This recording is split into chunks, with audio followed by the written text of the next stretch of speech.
Hello and welcome to episode 192 of Retro Encounter, RPGFan's off-topic podcast. I'm Mike Sollosi, and today we are here to celebrate parents in our lives, but mostly in RPGs.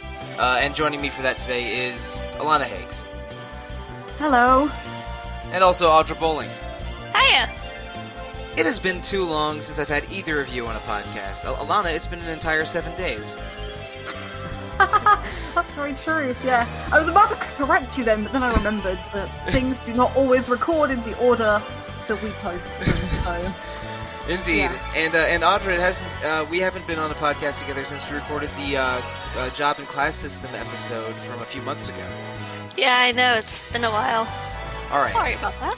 If it's anyone's fault, it's mine for just rudely scheduling at an incompatible time for you. But anyway, today we're here to talk about the moms and dads of RPGs in no small coincidence because we had a Mother's Day feature last month and a Father's Day feature this month. I think we're posting this episode a few days before the Father's Day feature goes up, but it's almost finished in the planning stages, and I have to record some episodes before I am gone for a week at E3. So yeah, this episode's recording a little bit in advance, but both of those features were really fun to write and compile. Audra, I think you might have written the most entries for the Mother's Day series because your name shows up a lot in that article. Yeah, I think I did write quite a few of them. I think you did most for both, actually. Like, looking at both of them, it's amazing. It's amazing because you have such a good memory and your descriptions for so many of them. Because I've not played most of the games that you've written about. I'm always like, oh, now I want to play it because there's a lot that I don't know. I don't know the mums and dads from the games, so yeah, it's piqued my interest. Thank you. Yeah, I noticed that one of the ones you wrote for was a title character of a different game, and I wasn't even aware she was a mom in a different game. We can mention who that was. Suikoden. No, not Suikoden. I was talking about Kudelka. Oh, did you not? Oh, no, because I've only played Shadow Hearts 1. Yeah, I've only played Shadow Hearts Covenant. Oh. But anyway, yeah, we had about 20 moms and 20 dads, mostly good, some bad, over those two articles. I wholeheartedly recommend that you check out both features, listener. If they're not on the front page anymore, if you go to the RPGFan.com and then go to features, and you should be able to find them in the features list somewhere. But I think that for this episode we'll go a little bit loose. We'll just cherry pick different moms and dads to talk about one by one. And Alana, go ahead and pick first, either a mom or a dad from that either on the feature or off the top of your head. Oh wow. Now this is the question: do I go super obvious or do I go a little bit less obvious? Let's go with an obvious game, and I think that Final Fantasy VII. Why not? Because it's E3 and there'll be remake news by the time we've had this episode. Whether we've seen Elmira Gainsborough or someone like that, we don't know. But yeah, yeah. You have a couple options there with Final Fantasy VII because, are you talking about Aeris's pretty responsible parents, or maybe Barrett himself, or maybe a slightly less responsible parent? Well. Well, for the actual feature I wrote about Elmira Gainsborough, because we were struggling for adoptive parents in both features, and funnily enough, I seem to have written an adoptive parent for both the Mother's and the Father's Day feature, just kind of coincidentally, but Elmira Gainsborough, you don't really find out about Aerith's real mom until later on in the game, but Elmira is a very traditional, typical mom, but I think she does a really good job of grounding Aerith, because Aerith is always, nowadays is pictured as a bit more demure, but she's actually quite spunky and quite playful, and I think that, not rebellious necessarily, but, Elmira is definitely the ground for her, and she's definitely a very traditional mom, and I think that I can associate my, parents with her or anything like that in general, but, she goes through some awful stuff in the game, Elmira does, even though Aerith isn't her daughter by blood, she definitely has to take a lot. By halfway through the game. Yeah, and before you even leave Midgar, she thinks Aerith is dead or kidnapped at least twice, and has to be a surprise babysitter for Marlene for a little while when Aerith is stashing away Marlene to protect her from the Turks. So yeah, she's a very good adoptive mom. She is. She does a lot for Yeah. everybody. And even when Aerith dies halfway through the game, she takes it very well. Like, she's visibly well, not visibly at the moment, but she's definitely upset. But she doesn't blame anybody, because obviously Cloud is blaming himself, or I think Cloud is the one who tells her. Someone else does, but she doesn't blame anyone for it. And she understands what Aerith's role is as a Cetra, but she's never, like, angry at anybody, and she's sad, obviously, but yeah, I think she's a pretty staple mom character in this series. And for Final Fantasy's got some pretty traditional moms, but there are some rogues and some very unusual parents throughout the entire franchise. So. Yeah. She also keeps a very tidy household with a nice musical theme to accompany it.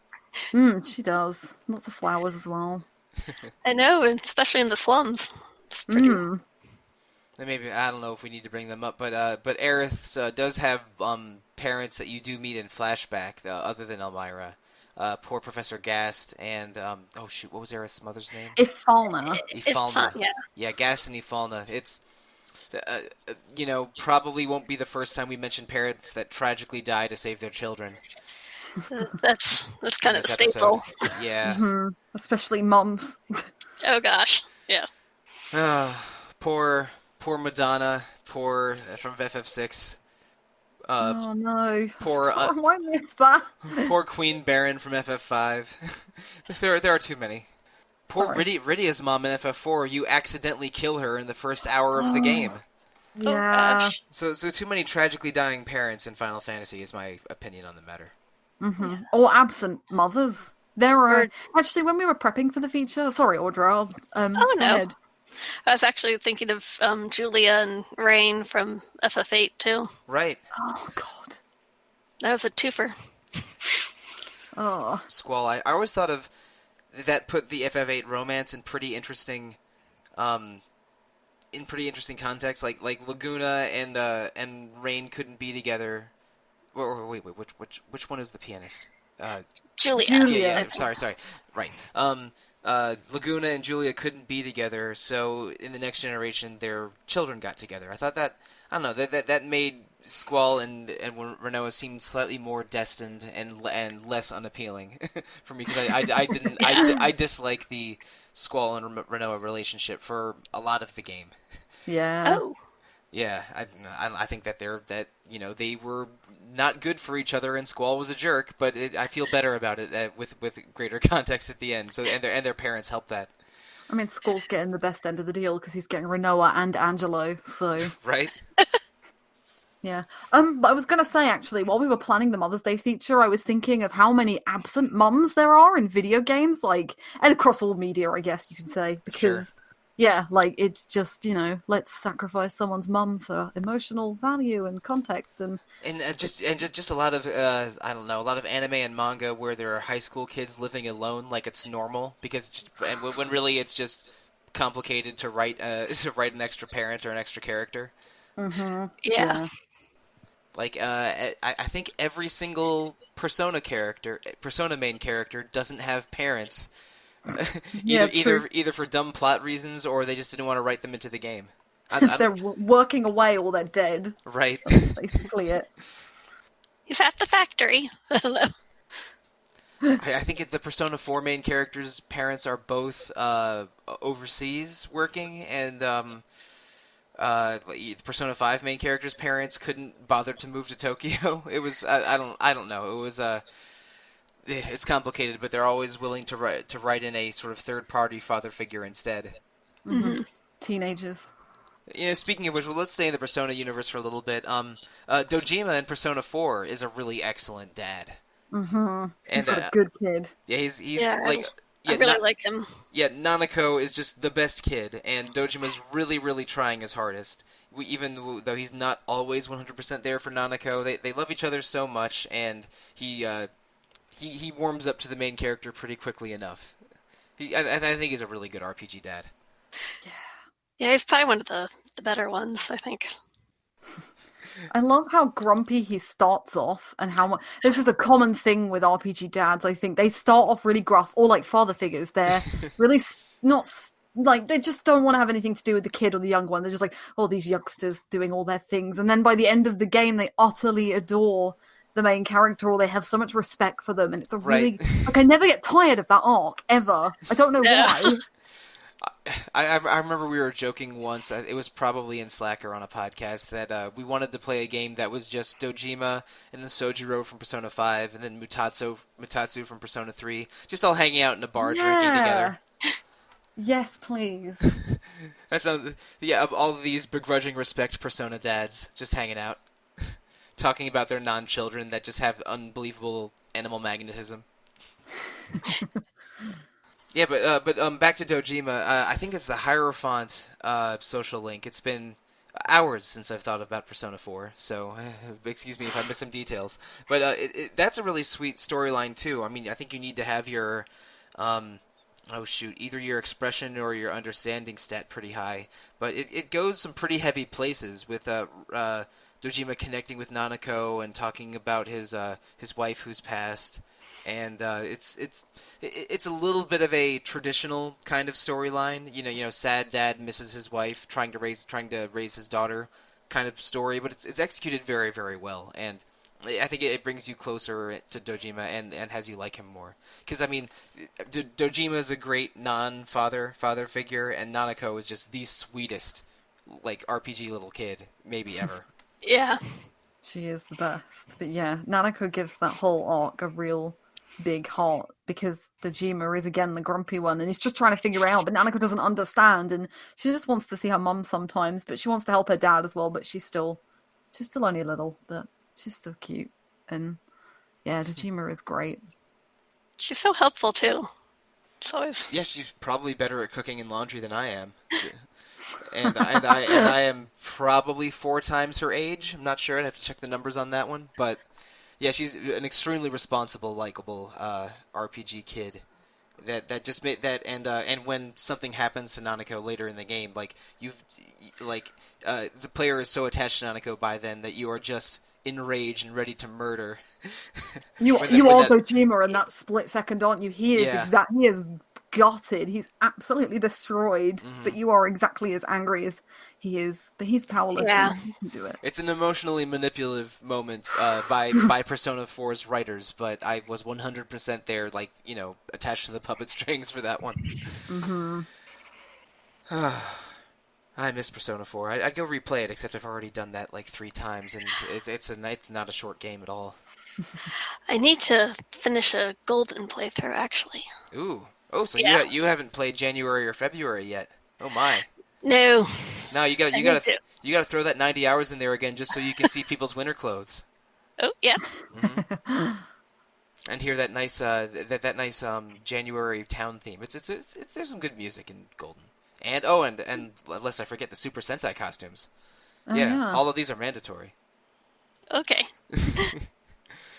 But Audra, Alana and I went first. Do you have an RPG parent that you want to discuss for the episode? Well, actually, I loved, and I think I talked about her quite a bit on the Mom's Day feature. I love Samura from Mass Effect, just because I think she's a mother who was put in like a really crappy situation, but she still cares for her children. I kind of think, like, especially her Mass Effect 3 storyline just really gets to me because of that. Yeah, when she connects to others' daughters.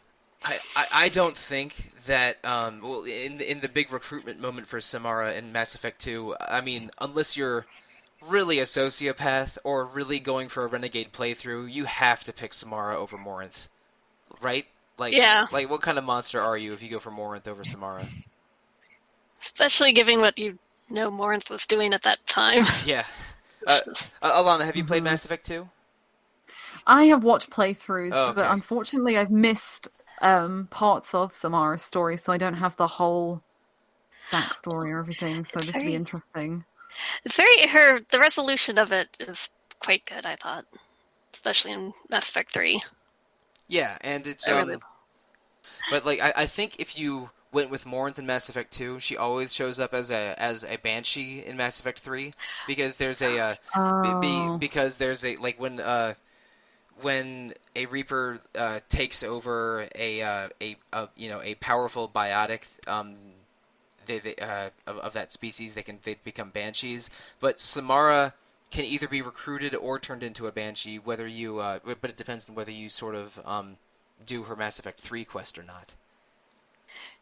Yeah, I think so. The basics of the story are that Samara has multiple daughters. One of them is Morinth, and she's a Justicar, which is sort of like an elite an elite police officer or agent, an elite agent of keeping the peace.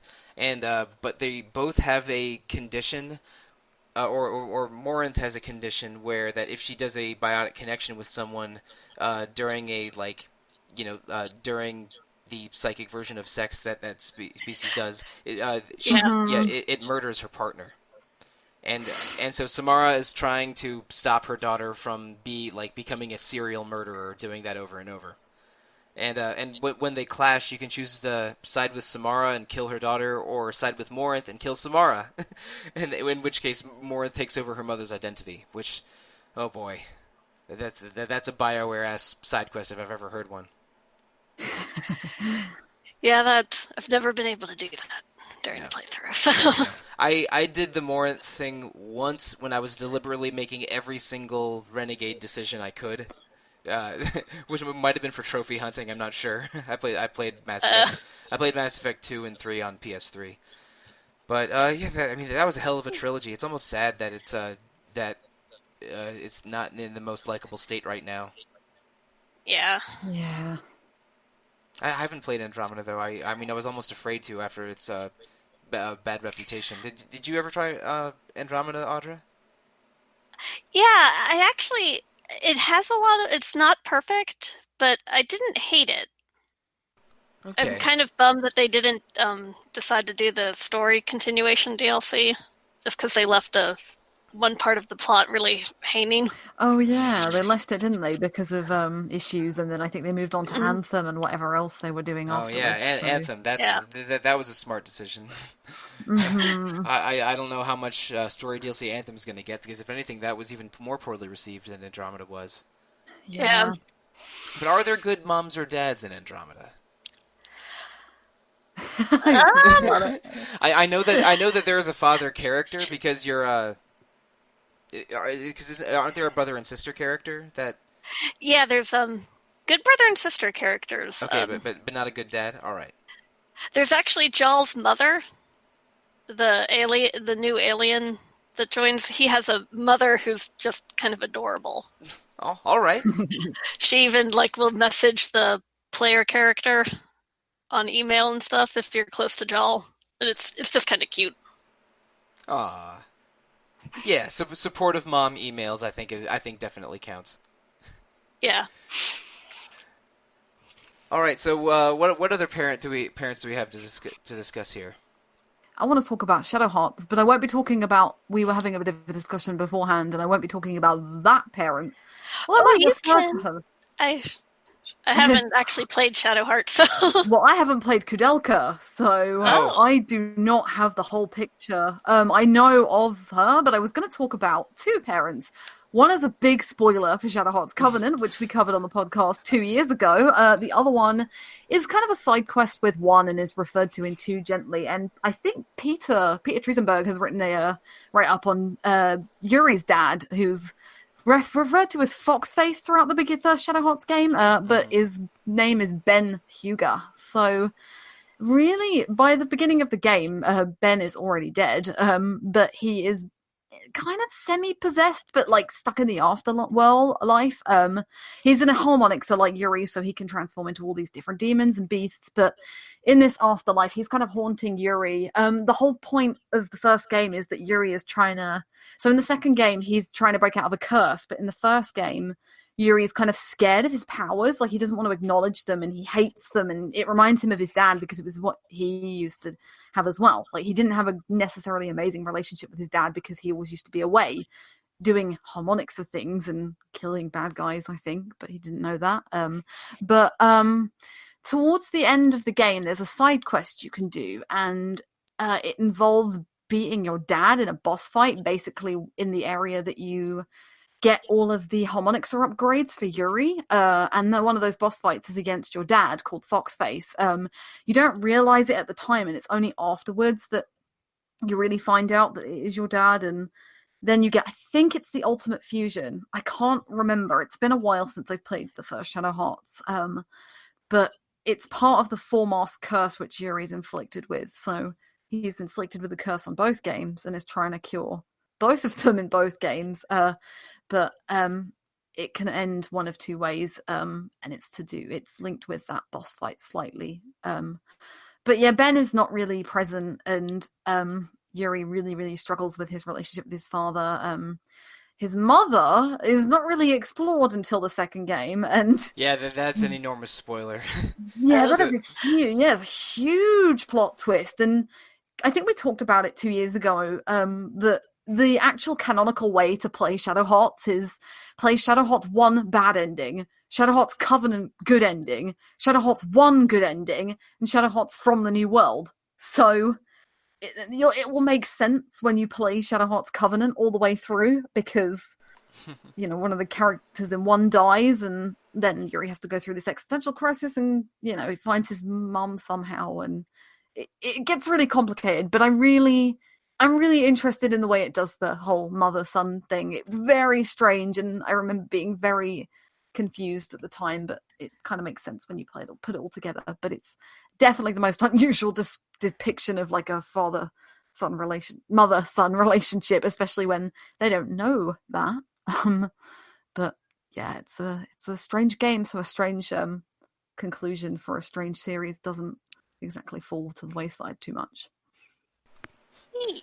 There's also another situation where you fight your grandparent in Shadow Hearts Covenant.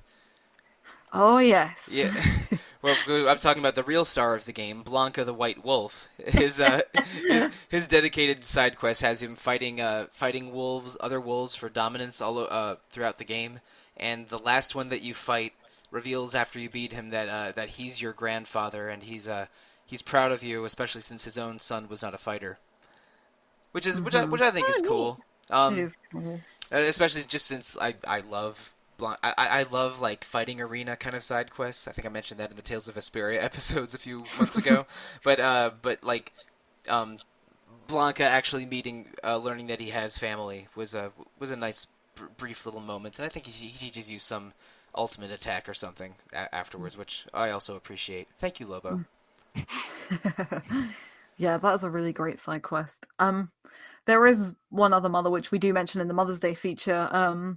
Very briefly appears in the first Shadow Hearts game, but has her own game on the PS1 called Kudelka, and she is Hallie's mum from the original Shadow Hearts. So both her and Hallie have extremely powerful ESP psychic powers. I have yet to play Kudelka yet, so I can't really fill in a lot of the blanks in her story. But you should go check out the feature, because I think it's either Audra or Lucy have written it. I want to... Yeah. It was not me. So it must have been Lucy then. It might have been Hillary. I know Hillary's a big Kudelka fan. Mm-hmm. It's one of us. Yeah, but unfortunately, Kudelka is a bit of a rare PS1 game and isn't available digitally anywhere. It looks like Lucy did write that bit, but it's popular enough and sort of a cult hit enough that it's come up on the podcast and throughout RPG fan stuff often, which is a little bit tragic, because I would love to play it, but it's really hard to find, and it costs like $90 or something on eBay. Oh, yeah. Wow! Yeah, it's really cheap in the UK. Actually, I've seen it for as low as £5. So I've just never picked it up, because I've always been busy, and it's yeah. But hey, it's pretty cheap over here. I don't know. Is it because it's set in England? Who knows? Maybe it had a larger release in Europe, or maybe it's cheap. Maybe it's cheap now. And when I was looking for it in the mid 2000s, it was just not as available, huh? Yeah, it's a lot slower than Shadow Hearts 1, 2, or 3. It's quite a bit different. It's got more survival horror aspects to it, I believe.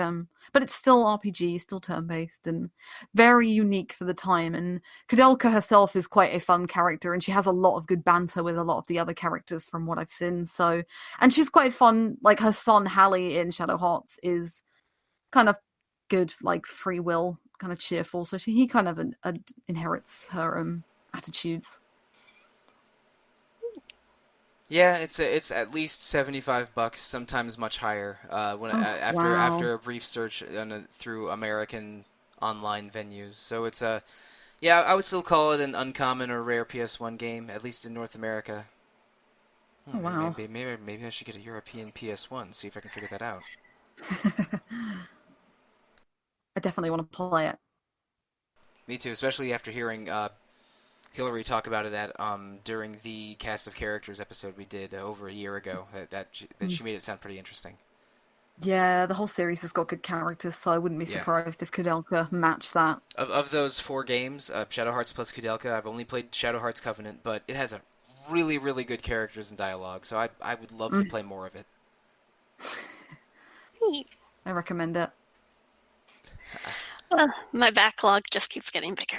Oh no, Always. It's never ending, and it's worse when you have to divide some of your time that would normally go to video games to podcasts. So apologies for that. We all could be playing Shadow Hearts right now, but instead I dragged you into this nonsense. No, it's fun. Like, speaking of adopted parents, Phoenix Wright from Ace Attorney. Oh yeah. Yeah, he definitely counts. His relationship with his daughter, I think it was very sweet in Apollo Justice, and I like that they carried it over instead of sending her off to boarding school or something. Mm-hmm.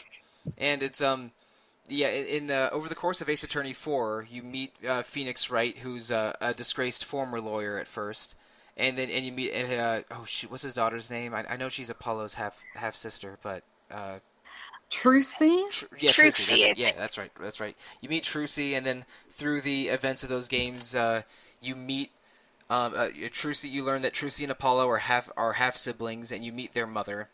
And you also learn that Trucy's biological father dies over the course of that game.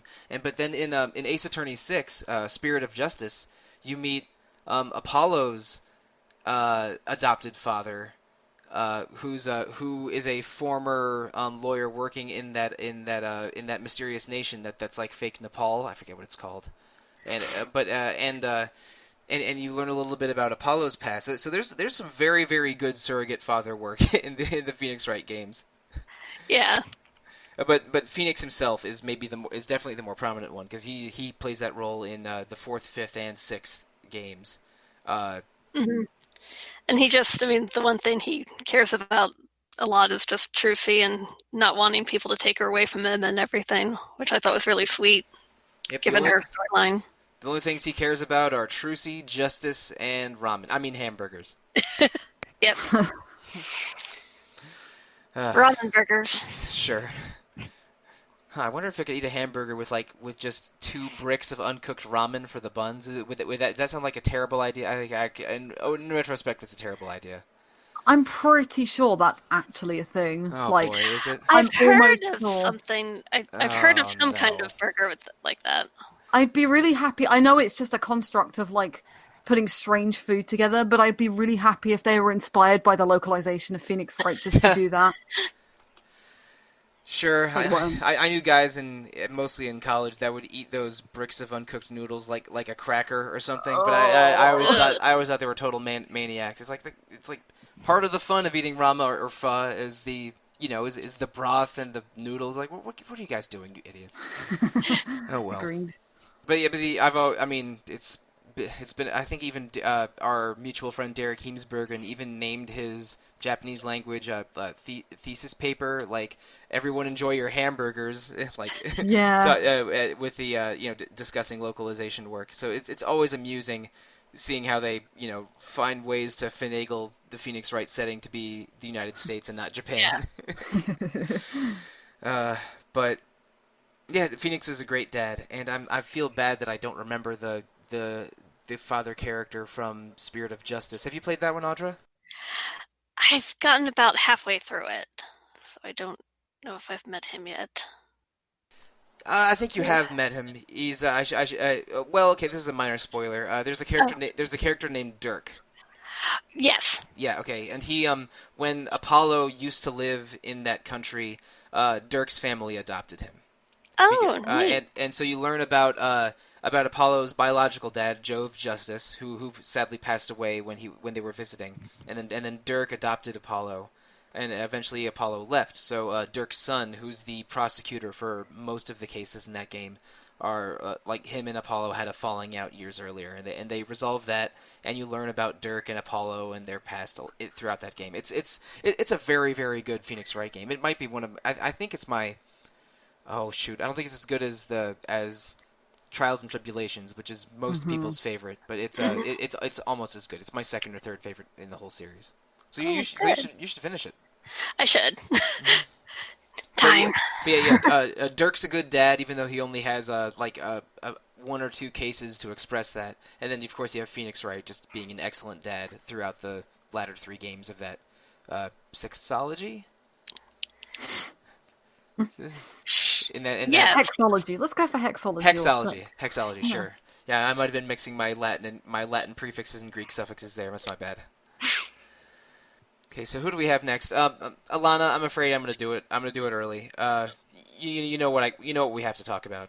Oh, I don't know. See, this could go 2 ways. This could go your way or my way. So I think we should have it go both ways. Okay. There are a lot of great parents in the Dragon Quest series. There are. And one of which is maybe the most prominent of them all is a game you finished recently. If my Twitter monitoring is accurate. Yes. So I think the original video game Daddy, let's say, Dragon Quest V. One of the very first and best. Yep. One of the best, definitely. So there's a multi-layered here. So you've got, please tell me if I say this wrong. I think you'd say it Pancras, would you? Yep. Or would you be able to... Yeah, cool. His name is Papas in Japanese. in case they weren't trying to communicate his daddiness enough. Papas. Yeah, Papas, and then they renamed him Pancras for the DS English language version. Oh, cool. Yeah, so Dragon Quest V starts off really sweet, and you see Pancras as the king of a nation, awaiting the birth of his son, which is your character. But you very quickly get to fall in love with Pancras because events happen, time skips happen, and you're already a young boy living with your father in a village, and he's very protective of you. He's very much wraps you in bubble wrap, cotton wool. He wants to do everything for you. The first kind of phase, so Dragon Quest V, for those who don't know, is split into 3 sections. For the whole of the first section, which you are a child, you are 6 years old, I want to say, or 8 years old possibly. You are basically, you have your hand held throughout most of this first part. We're by your dad, so you can't leave town without him. If you do and attack anything, he comes out and heals you and either brings you back into the town or he guides you around and shows you and takes you to your next location. And you'll be level 2 or 3, and he's level, I think, like 31 or 32. He's definitely an endgame level, yeah. And just defeating everything in one hit while you're just whacking things with a stick for 1 damage. So it's communicated that Pancras is strong as hell and very protective of you. Mm-hmm. It's done really well because I got really frustrated because I wanted to explore and I was like, no, my dad's coming out here to hold my hand. I'm like, no, please, Dad, just let me go. And he's like, I can't do it. That's really putting you in the shoes of the little kid. It's like, Mom, Dad, I want to go out and explore by myself. Like, nope, I'm coming with you. So we have to sneak out at night instead and go to the scary towers with your best friend. So at least you get to do that. But quite early on, and I don't think this is a huge spoiler, but if you haven't played Dragon Quest V, then I am going to spoil the end of the first section of the game for you. It's been 27 years. It's allowed. Yeah. Your dad is murdered in front of your eyes, so you go off to save your dad because he goes to save the king of a neighboring nation's son who is kidnapped, the prince Harry, and then you go to save him or find him, and he basically runs off without you. Originally, you're going to go together, and then your dad is like so determined that he just speeds off without you, and you're just like, hang on a minute, like, you're my dad, like, you've been showing me around, and all this, like, all of a sudden I felt, when he left, I felt really lost, because I was like, where do I go? So I just asked around everywhere, and they told me where I needed to go. That was good. And then I found my dad and was like, okay, now I'm safe again, because the monsters in that area start off quite tough. But the further on you get, and you rescue Prince Harry, and you get out of there, and all of a sudden the kind of big bad shows up, and one of the major villains shows up. Yep. You go into a battle sequence as if you're controlling Pancraz. You're not. It's basically he does everything. Pancraz just defends himself while his two henchmen destroy him, absolutely beat him to death, and it's horrible. And yeah. Basically, the boss monster is holding you hostage, like holding a knife to your throat or something, and says, "All right, Pancraz, you have you don't do a thing, or else your son dies." So then it cuts to a battle scene, and his two henchmen are just beating up Pancraz while he just does nothing or defends, and you basically watch his HP slowly go to zero. This character that has been this undefeatable rock for you the entire game. You just have to watch him allow himself to be killed, and it is brutal. But like it's communicated very well that your dad is beloved by everyone, is a king who, you know, has the noblesse oblige. He just like your dad is just the best person, and then you have to watch him die in front of your eyes. It's brutal. But then that's only part one of Dragon Quest V. As it continues on, you get to be a dad yourself. Yeah, it's so cute. I was so happy. That was really weird. I don't like children, but I was like, oh my god! I don't love children either, but I like video game children. Okay, when they're as cool as, you know, Nanako in Persona 4 or your kids in Dragon Quest V. I just shout out to like Toriyama's artwork in this game. I love the sprite work, or the like what do you call them? The portraits in battle for both your kids, like. The son is holding a sword, really, like, looking like Kid Grumpy. You know when a kid has a strop and looks at you and he's trying not to laugh? That's what it looks like. But then your daughter has got, like, doing a lookout pose. And she's got the cutest little gloves on and little bows in her hair, and I love it. And it's just adorable. I love my children in Dragon Quest. For the uninitiated, in Dragon Quest V, in part 2 of the game, you're locked up in a mine for about a decade or so, and then you break out with Prince Harry, and then both of you find love. Prince Harry marries one of the other slaves that you broke out with, and then you marry your choice of women, either your childhood friend or a daughter of a wealthy merchant that you meet in the middle part of the game. And after you marry the lady of your choice, she has the fastest pregnancy ever, and then like what? And then has twins. I think it literally can be like 45 minutes after you marry, if in real time as you're playing the game. but then you have a twin boy and you have twins, a boy and a girl, and then you and your wife are captured by the same monster that killed your dad. Oh God! And turned into stone. Just drama. And then so much to deal with. And then I don't know the exact number of years. I think like another 8 or 9 years pass with you as a stone statue in someone's garden. Oh. And then your kids, who are now 8 or 9 years old, find you and rescue you. And then the rest of the game is teaming up with your kids and finding your long lost wife and defeating the monster that killed your dad and turned your wife to stone.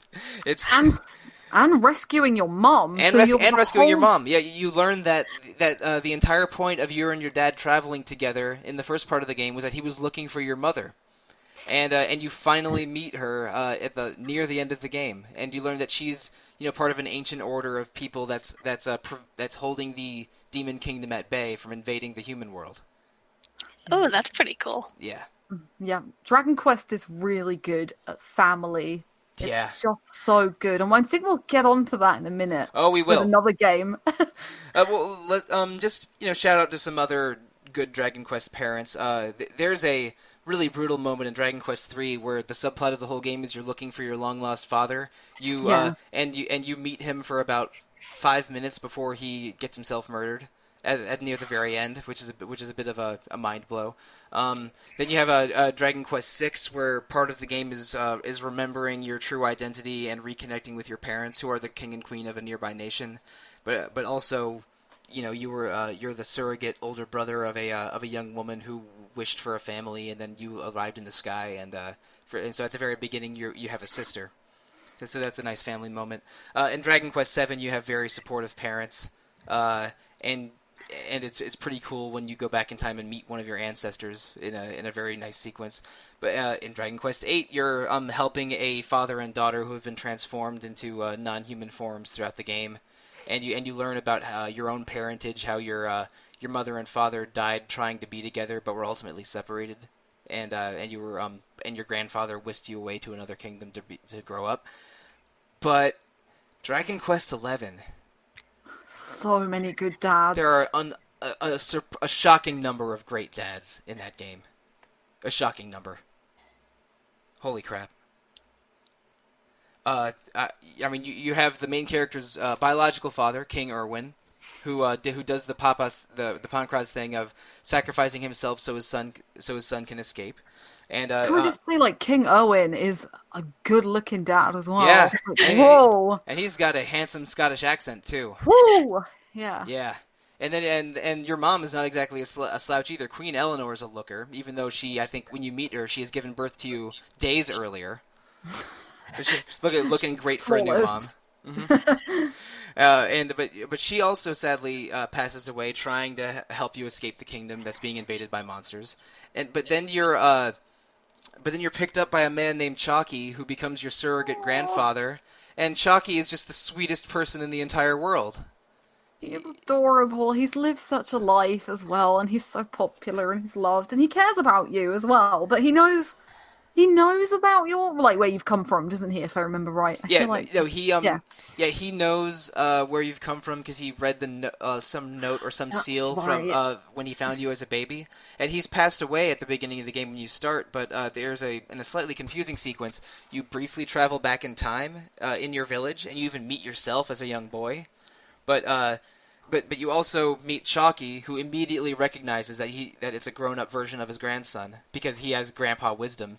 And you just have a very, very adorable conversation, and he tells you where to find the note that was with you as a baby, so you can go and fulfill your destiny. But Chalky is such a great granddad. That was the first of several moments in that game where I started to well up emotionally, just when you reconnect with Chalky. Mm-hmm. Oh, yeah. And then you have your biological granddad, Rab, or the former King Robert, who's Queen Eleanor's father. So King Erwin was his son-in-law, and he's been looking for you for the past 15 years that you've been missing. And when you finally reconnect with him, you see him mourn his daughter and son-in-law, and he's a good dad too. Poor Rab. Oh, that's such a horrible moment when you go to your old destroyed kingdom and you find out about your lineage, and at the same time you're going to the grave of your parents, who you've only really just found out about in the last 5 hours or so, and then seeing Rab cry. It's like you're immediately there. It immediately clicks, and you immediately connect to this family of Dragon Quest characters. It's just so beautiful. Dragon Quest really, really hits family moments very, very well. I don't know what Yuji Hoри's family situation is like. I hope he's happily married without much tragedy. But he, I mean, he really can communicate familial love in his writing. I love all of the Dragon Quest dads. There are so many. Do I get to shout out Sylvando's dad? Really? Oh, yeah! He's so good. I'm not going to spoil anything, but Sylvando's dad is a strict knight, and he accepts his son for what he is and who he is eventually, and it is the best moment ever, and basically becomes the dad of this entire group of really these extravagant dancer characters, and it's just great. He just adopts them willingly. He's just like, I'm going to train them all to be knights of happiness, or smiling knights of smiles or something. Going into that meeting, I knew that Sylvando was dreading seeing his dad after so many years, so I was worried that it was going to be trite, or a sad dad and son reunion where they fight and they don't understand understand each other, but no, they immediately understood each other, and Sylvando realizes that he shouldn't have been worried because his dad had believed in him all along. It was a very, very sweet moment that could have been done poorly, but just like Sylvando himself, it's just an amazing part of the game where that going in, I was like, oh no, are they going to make Sylvando a terrible caricature? It's like, no, they made Sylvando the best character in the game. And his dad is awesome. That's great. Oh yeah, He deserves Makes it. me wish I hadn't wanted to wait for the Switch version. Oh, Oh no, I think you've made a good decision. Yeah, I hope we haven't spoiled too much of the game for you, but just know that Dragon Quest XI has some excellent dad work in there. Just excellent. Yep. But okay, I've gotten my Dragon Quest 15 minutes in, so I'm ready to end the episode. Let's keep pressing on a little bit. Audra, do you have another suggestion for a good mom or dad for us? I really like Craig Elliott's dad, Elliot and Fiona's dad from the Legend of Heroes Trails of Cold Steel games. Okay. Oh. I have not met the Craigs yet because I am playing Trails of Cold Steel for the first time right now. Oh, I'm going to be He's starting great. it too. Yeah, I'm only 4 or 5 hours in. But I mean, from what I do know, I mean, the parents of almost all of Class 7 have roles, or at least small roles. Yeah, they're all pretty good. I mean, Irina, I actually love Alyssa's mom too, especially when they go into her in the second game. And we should go, for people that aren't aware of Trails of Cold Steel, the game takes place at a military academy in the country of Erebonia. This is in the same setting as Trails in the Sky, the popular Legend of Heroes games from the mid-2000s. But in this military academy, or I should say in this country, there's a big class divide between nobles and commoners. But Class 7, your own small elite class of this military academy is the first nobles and commoners. It's just the most talented students from like initial testing. So they're like, you're in an experimental class, and so there's you have noble kids clashing with commoner kids, and the people of Class 7 have very different backgrounds. But their parentage and their like the roles of the different parents, I think, do show up, because I mean, like in the very beginning, you're learning about Eustace and Machias's dads who have prominent roles in the Erebonian government. Yeah. And but Elliot is maybe almost the most normal kid in Class 7. For sure. Yeah, he likes to play violin, and he doesn't have insane circumstances around his upbringing. So what's his dad like? His dad is. They make you think he's supposed to be really strict and like imposing because he's this famous general of the military. Oh, Elliot's dad's a famous general? Yeah. Frickin' Elliot? Wow. That meek dude? Yeah, it's and he kind of didn't want Elliot going to music school at first. Going to music school or military? Becoming a musician. Oh, okay. He doesn't want Elliot to become a musician. Okay, got it. But it's more because he's afraid of how people would perceive him for it Aww. than anything once they go into.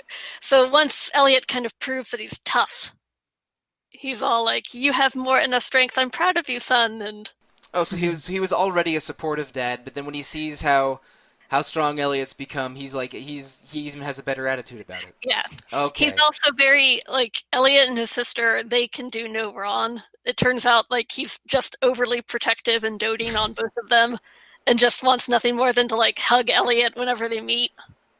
And stuff. So the other classmates are all surprised because they at first thought he was like some intimidating, horrible person, and then it's like anytime he's with his family, he's like a big old teddy bear. Yeah, everyone's dad in that game is some prominent weird thing. Is it because Machias's dad is a governor? At least 3 or 4 of the children have famous noblemen as their dads. Mm-hmm. Yeah. I think Alyssa's father is a famous inventor or industrialist or both. Yeah, and her mother is the CEO of a really big right. Rhineford company. Yeah, she like it's extremely obvious. They mention Rhineford in the first 45 minutes of the game, and Alyssa like blushes and looks the other way. He's like, "Oh, I'm Alyssa R." I'm like, and like from the first moment, it's like, "Okay, you're Alyssa Rhineford, and you're just being the most obvious tsundere character I've ever seen in a video game." Yeah. I do like her mom. Her mom's pretty neat, though. I haven't met them yet, but I look forward to meeting all of the parents of this wacky class of characters. Yeah. Would be a school without parents. Yeah, again, I'm only 3 or 4 hours in. I think I'm partway or maybe towards the end of chapter 1, but it's very, very good so far. I'm annoyed at myself for taking this long to play it. You can blame podcasting and all of my other gaming vices getting in the way of this thing. But cool. I'm looking forward to some good mom and dad work in that game. Excellent. You know, I saw this entry in the Mom's article that posted in May. Mom parentheses Pokemon series close parentheses. So, I feel so bad for the Pokemoms. Yeah, you know, the Pokemoms, they do a good job because even though their child is perhaps 10 years old, they put an enormous amount of trust into their children. Yeah, the parentage in Pokemon, most of them are pretty good. So your mum is basically the same every time. There are a couple of games where your mum hints that she has been a Pokemon trainer and has been on the same adventure as you, which is really cool. Mm-hmm. But I wish they would do something else with them. Like, I really want the next champion to be a mom. Yes! Your mom. I had your the same rival's idea. mom. I had the same idea. Like maybe your first Pokemon hatches from an egg of your mom's Pokemon, and then like you fight your mom as the champion at the end of the game, Sobble's mom is your mom's Pokemon. Oh, I'd love that. I would love that. I had the same idea independently of you. I swear, Alana. But we have the inverse, kind of, with the dads. So there is one generation in Pokemon where your dad is a gym leader, and that is Hoenn, Generation 3. So, which I think is a really neat idea, and I think it adds some gravitas to the whole beat all 8 gym leaders and things like that. So you're... Yeah, and you fight Norman 5th or 6th in that lineup of 8, but he's fifth, after you beat him, whether you're his son or his daughter, he goes, "Child, you've surpassed your dad," like in a way that adds a little bit more gravitas to the usual "oh, you overcame me" kind of speech that you always hear from gym leaders. It's like, screw you haven't been here all my life and I'm just beating you in a Pokemon battle, basically. That was what it felt like. Yeah, I mean, geez, he's maybe less absentee than usual for Pokedads, but are there any other discernible Pokedads in the game? Because I'm not sure. I mean, I sometimes... There's a bad Pokedad in Generation 5. Should we save him till later? That's true. And there's also a bad Pokedad in Generation 1, Giovanni. There is, yeah. His son, who might be called Silver or something, the rival character in Pokemon Gold and Silver, he did not do a great job of raising Silver. No, he didn't. Silver's not too bad by the end of it, but definitely Silver not takes there. a turn, but he's a thug at the beginning, and and when you learn that him and Giovanni are father and son, it makes sense at one level, but also is like, come on, man. Like, you should have done a better job raising that kid.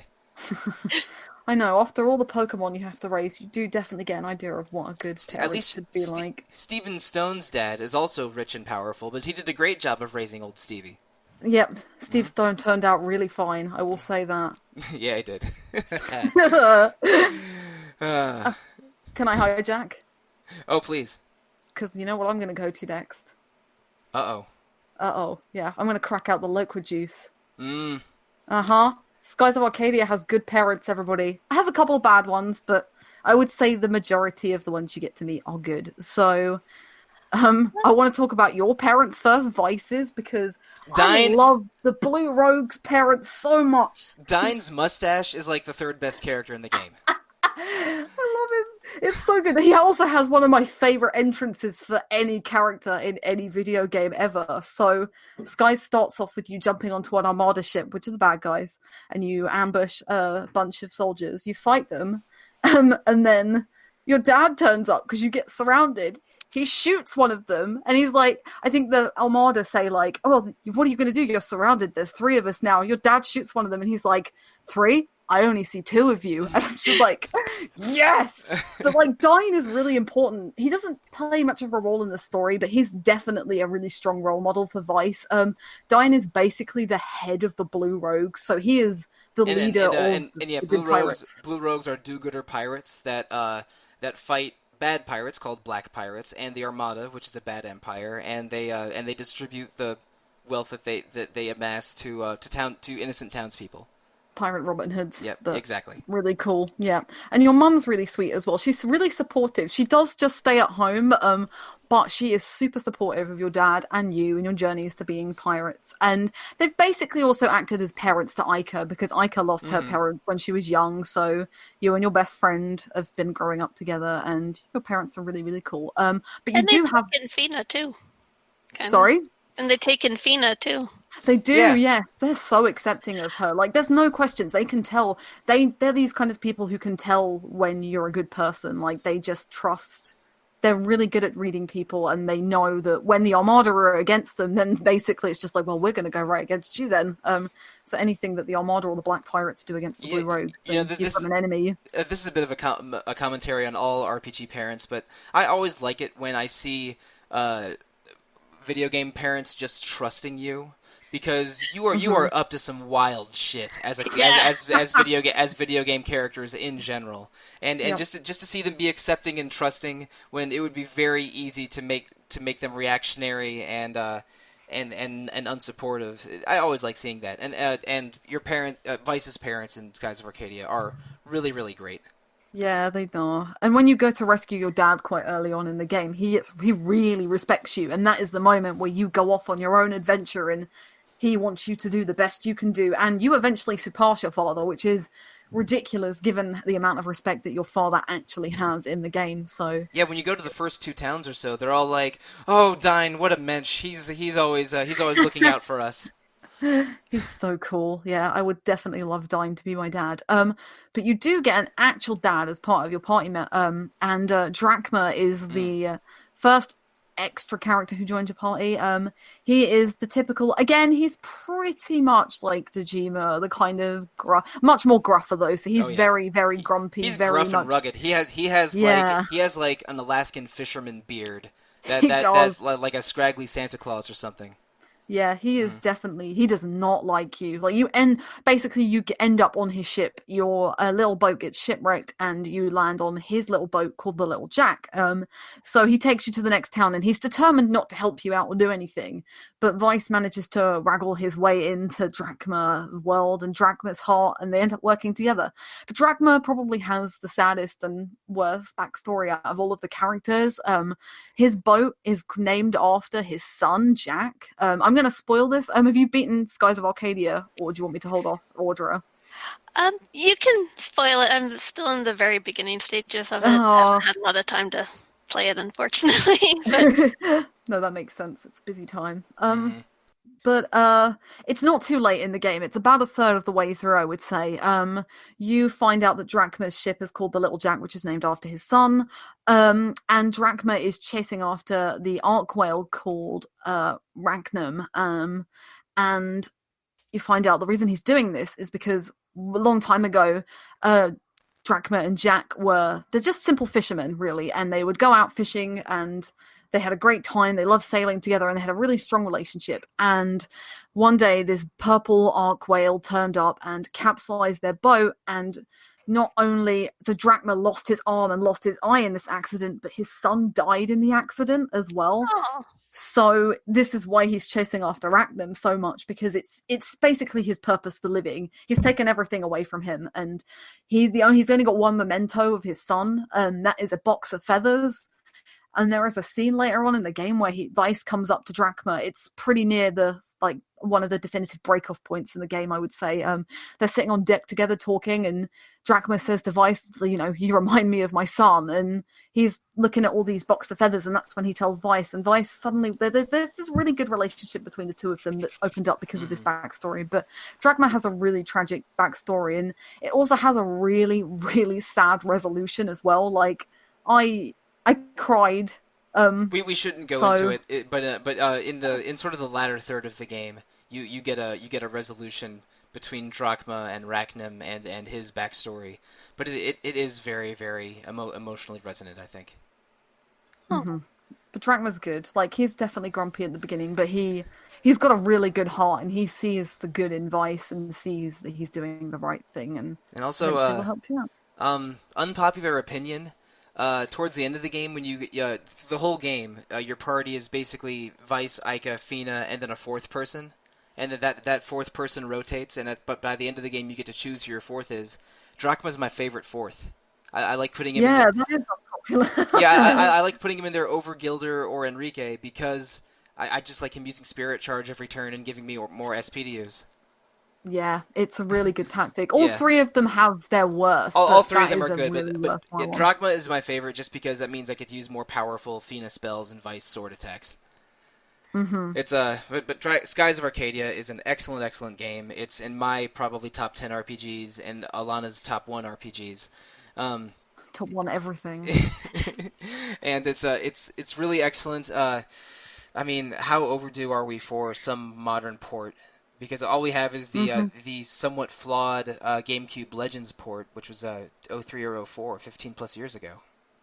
Yeah, it's crazy. It's got more stuff in it, so it is the better version, but the music quality and the graphic quality do suffer quite a bit. Yeah, I because think they put the game on one disc. Yeah, I think it's because they crammed it onto one disc instead of two. But and also GameCube, its format was somewhat limited. They I think those have less storage space than a true DVD.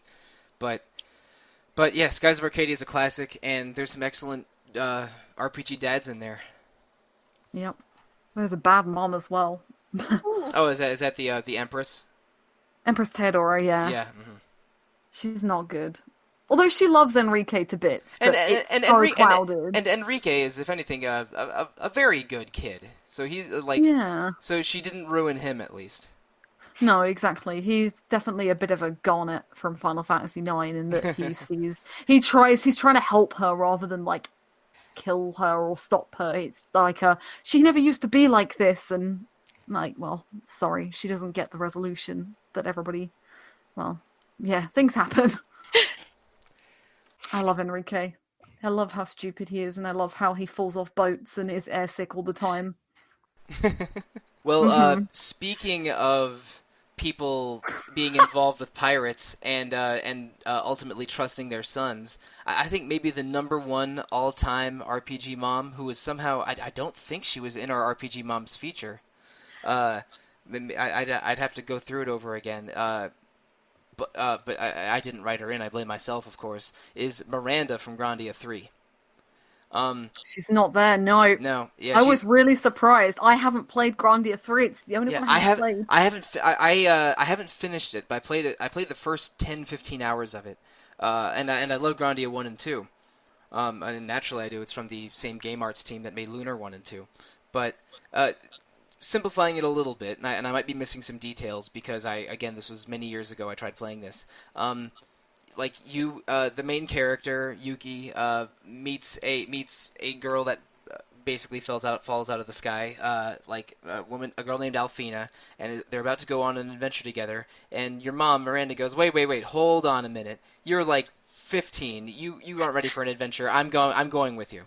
So she joins your party very, very early, and she's accompanying you, and she's a very loving, supportive mom, but she's also kind of kind of rough around the edges, fun mom. She fights with daggers. She clearly did some adventuring in her youth, but then early-ish on, probably before the 10-hour mark, you meet another character, Alonso, who is a sailor that's traveling the world. And your Alonso and your mom sort of make a connection, and it's I don't know how romantic it is exactly, but Miranda says, you know what, Yuki, I've been accompanying you all this time. You're way more grown up than I remember you being. So go ahead and help Alfina. I'll go travel the world with Alonso for a while. And it's just again, it's just an enormous amount of trust that Miranda puts into Yuki, but also the idea of a mom going, I'm going with you is just delightful to me. And also she's just a very, very cool mom for the whole first part of the game that she accompanies you. I respect her choice to make her own decisions in life as well. That is good. Right? I'm glad she comes with you. There are not enough mums who are playable, at all. Yeah, geez. Yeah, there's really not, unfortunately. Well, okay, the best playable mom is obviously the entire female cast of most Fire Emblem games of recent years. Whew. Yeah. That was definitely a dig, because I'm a little eye-rolling at at recent Fire Emblem games letting anyone become a mom or a dad. I mean, I'm not against that. I made a good mom. I was a good mom in Fire Emblem Awakening. I definitely didn't marry the potato slicer. Like, definitely not. He was my favorite. I just had to. It was just how. Well, Fire Emblem Awakening is where this kind of boomed a little bit, and it's one of the only ones I've actually beaten and played.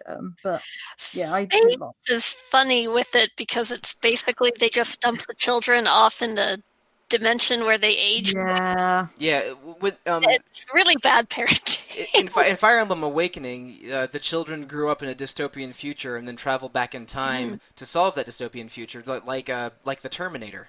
Was a comparison that a lot of people made, fairly, I think. But you can tell for Fates they wanted to bring back that system of having characters hook up and then making their children playable. But they just handle it. They handle it in such a much worse way. Much more bad parenting way. Yeah. And also my girl in Fire Emblem Awakening was Shersha, because the idea of a just a very, very pleasant lady with a pet dragon that is very aggressive. Mm-hmm. If it was cool to me, it's like oh yeah, I wanna date the girl with a cool dragon. Yep. Yeah. She was pretty cool. Mm-hmm. Yep. But yeah, Awakening. Awakening, I think Awakening was definitely more popular than Fates overall for a lot of reasons. But I mean, if you want to talk about some bad dads, the King of Nor in Fire Emblem Fates is a terrible dad. Yes. Mm-hmm. Yes, he is. It's so remarkable to me that all 10 of your siblings in that game, 5 in Hoshido and 5 in Nor, love the hero so much or heroine so much that it's a little weird. But if you take the Nor route, your father is actively trying to murder you by sending you on impossible missions, and it's completely over the head of everyone, including his children, your adoptive siblings. That they're like, oh no, Dad's not like that. He doesn't want to kill you. And it's like, no, he's totally trying to kill me. It's weird. I'm winning wars for him, and he's actively trying to sabotage me. I don't get it. I have some tonal issues with Fates. I think a lot of people do. Yeah. It's even more interesting in the Revelations playthrough, just because it's so obvious. Yeah, I never got around to a Revelations playthrough. I made it to like chapter 18 in Conquest and maybe 12 or 13 in Birthright, but I just lost stamina. It was it was not the Fire Emblem game I wanted. That's a lot of game as well. Fire Yeah. Emblem games are not short, and they're not always easy, especially... Well, Conquest was the hard one, wasn't it? Birthright was like Awakening style easy. I think I liked the gameplay design in Conquest a little bit more. Yeah. I think the battles were sort of better designed puzzles, but just from a character and story and tone and system perspective, Awakening just obliterates Fates. Yeah. Mm-hmm. But anyway, so yeah, in Fire Emblem Awakening and Fates, almost anyone can be a mom or dad, so technically they qualify for this episode. Actually, they're more minor characters, but I really enjoyed Ellie's parents and Xenogears. Oh, Xenogears. I mean, Yeah. they really went into them. I mean, Ellie had very different interpretations of them, just because she knew her father had an affair and that she wasn't really related to Medina and stuff. And then it turns out that all they really wanted was to protect her, and they loved her as she was their kid. And it was just really sweet and touching, I thought. I played Xenogears so long ago, I don't remember Ellie's parents. I feel bad for that. They're not very big at all. Like, they come out more in conversation, and then they only pop up the one time you go to Solaris, I think. I would have played that in like 2001 or 2002, so it's been too long, I'm afraid. I don't remember everything about it. I remember how terrible a certain dad is in that game, but I don't remember Ellie's parents. I tend to keep a memory for minor characters I tend to like, so... Oh, me too. But I remember the El Trio arc in Dragon Quest VIII extremely well, but Ellie's parents not nearly as well. But they're a good mom and dad that are mostly remembered fondly, even though I know Ellie has had a rough go of things. Yeah, she ends up really appreciating them by the end, just because plot happens. I thought it was really well done how they resolved their storyline, even if it's tragic. So Alana, we're hitting over an hour now. So what do you think is a final mom or dad to bring up for the episode for you? Ooh, well, there are a few I want to talk about, but I will keep it to one game at least. So I wrote about a Tales of Symphonia dad, but not the one you'd expect. So. Oh, are we talking about the less good dad or the adoptive dad? We're talking about the adoptive dad. All right. You say less good dad, but I do love Kratos. I love him. I'm a little anti-Kratos. A little. Yeah, he's definitely an issue. He's definitely got issues. He earned the beatdown that he receives at the end of the game. Oh, God. Oh, for definite, yeah. Like, I've got no qualms about beating him in that one-on-one fight. That is so cool. Dirk is a sweet dad. He is another... We've got lots of Scottish dads on here today, I just noticed. But Dirk is adorable. So he's a dwarf, and he adopts Lloyd after your mother dies. But Lloyd kind of resents the way that he lives. Like, he wants to go out and do a bit more. Lloyd enjoys going out and adventuring and sword fighting and things like that, whereas his dad is a master craftsman, as all dwarves are. Dwarves are a largely extinct race in the Tales of Symphonias, both Silverant or Tetheala. But Dirk really cares about you, and he cares about you and all your friends. He likes to hammer home the dwarven vows, which Lloyd very much resents. And not my favorite gimmick in that game, reciting of all those dwarven vows. Yeah, the only one I can ever remember is the battle quote one, which is dwarven vow number 7. Justice and love will always win. That's the only one I can remember. That's because you probably hear it 100 times if you use Lloyd often in that game. Right at the beginning of the game, when it's just Lloyd, Genus, Colette. That is basically the only battle skit you ever get. So yeah, definitely. But Dirk has some really important parts in the story. So like Lloyd gets really angry at him a number of times, and I think it's because Dirk just wants to protect him. He's another one of these really protective dads.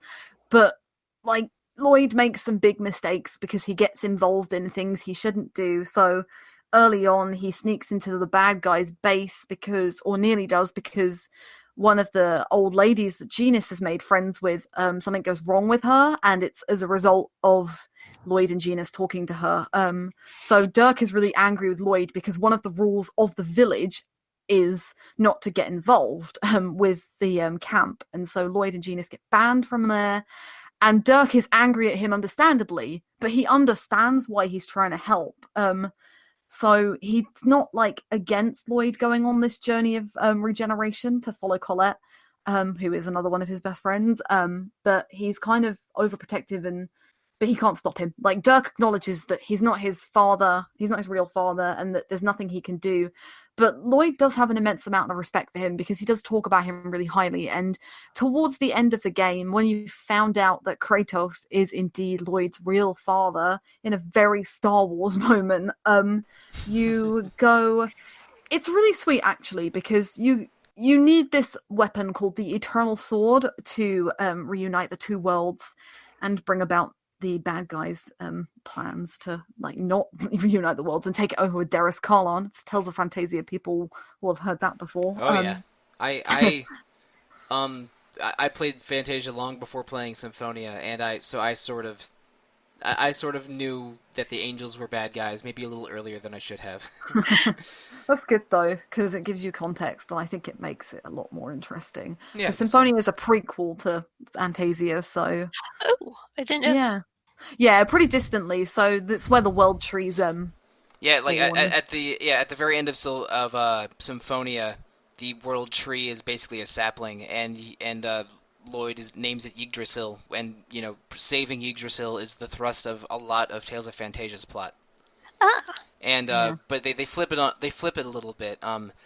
The main villain of Tales of Fantasia is from Darius Karlan. He's from the same group of the angels, but because the worlds have been united, the Darius Karlan isn't sucking magic away from them anymore, so it's fallen into ruin. And Douse from Tales of Fantasia is trying to save his world but comes across as like an invading monster for much of Fantasia. It's a pretty good RPG story, even though I don't think they completed it as much as they wanted to. That production was rushed, but yeah, Dirk is a really good dad. He's it's especially since, you know, I mean, single parents are heroes and adoptive parents are heroes, and Dirk is both. Yes. And he makes the Eternal Sword as well, which is really cool. He does, yeah. By that point, he's the only dwarf left in the world, so he doesn't quite have the skills, but in a really sweet moment after when you find out that your dad is Kratos and you find out that you need to defeat him to get something to do with the Eternal Sword, you get the Summon Spirit Origin by beating him. He's the seal for Origin, basically. So you have to fight him, and it's a really cool moment where, like, your father kind of acknowledges Lloyd, like Lloyd's father acknowledges him, but then he brings him back to Dirk and they meet, and Dirk is not angry at him again. It's this really cool moment of reconciliation, and it's like Lloyd's like, oh hey, I have two dads now, and it's just like, it's normal, and it's really cool. And I love the fact that they both forged the Eternal Sword between them, and that is what Lloyd uses to save the world. But Tales games have some mixed history with parents, I think, and I don't want to talk about Tales of Exilia, but I do want to give a shout out to how much I hate Jude's dad, Derek Mathers. He is an absolute jerk and an arse and punches his son. I hate him. Oh my god. And I think that we can't mention very many bad dads of Tales without talking about Artorias! Oh man, the worst. Oh boy, he's a terrible person. He's a terrible person in a lot of ways, but his dadness is not among his virtues. Even if he is an adoptive dad, I suppose. He's an adoptive dad and big brother, and a big brother, and it was sort of a real dad, but oh Jesus, yeah, it goes some places. Yeah, that oh God, that storyline, like every new story detail that you hear is darker and sadder than the last. Yeah, it's crazy, but yeah, Artorias, jerk. That's not really a spoiler. I think I've made this joke before, but I think that maybe a full quarter of Velvet's dialogue is her screaming the name of the person she's trying to murder. It's a real Tales game. You have to shout the name of a character numerous times throughout the entire runtime. So oh yeah, that's proof. That was a sneaky Tales of Rebirth joke. Mm-hmm. And a Tales of Abyss joke. Yeah, God, man. Oh, that's Replica! That's yeah, so different. Hopefully they announce the new Tales game soon. We're recording this before E3, so if they announce, Tales of 2020 during E3 or just after E3, yeah. we will definitely know about it. What was it? What's the rumored name? There is no rumored name. I haven't seen a rumored name. Oh, there isn't even a trademark? Maybe there is, and I just haven't researched it. But, yeah, me neither.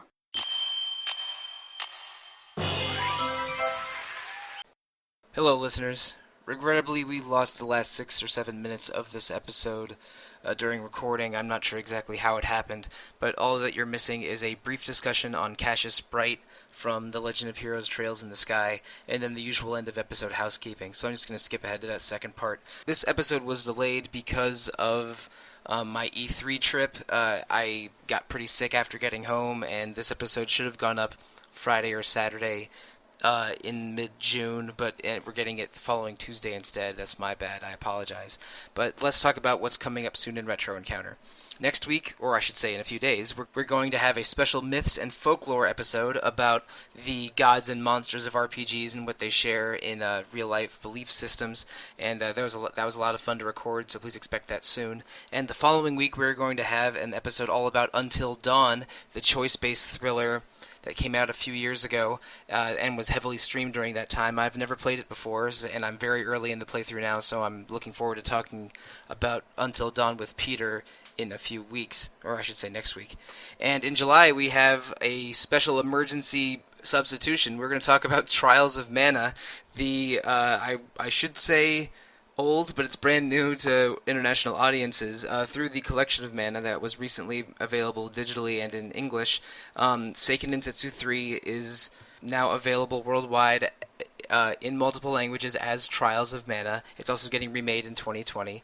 But we are going to have 3 new players and 1 veteran player, that's me, discussing Trials of Mana in July. And you might remember 2 years ago in our special Encounter of Mana episode, I went pretty deep into SD3, so I'm going to do that again, except I get 2 whole episodes for it. I'm really excited to talk about it. Also in July, we're going to be recording a very negative episode that is in the planning stages, but I'm looking forward to see how that turns out. But listeners, if you want to contact Retro Encounter, the best way to do so is email retro@rpgfan.com. You can also comment on RPG Fan's message boards, visit the Facebook page, visit our Instagram, our Twitter, our Discord server, our Twitch channel, something streaming every day there, and 2 other fine podcasts, Random Encounter and Rhythm Encounter, the latter of which is on hiatus. And please review Retro Encounter or our other podcasts on iTunes, Google Play, however you are listening to us. We want all the constructive criticism you can provide. And also, this episode about moms and dads was very fun to record, but I don't know what your parenting situation is, listener, but call your mom or dad if they're still around, because they miss you.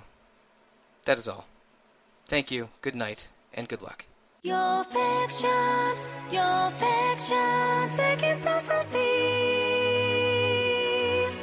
Us will tell you when to make yourself a hero.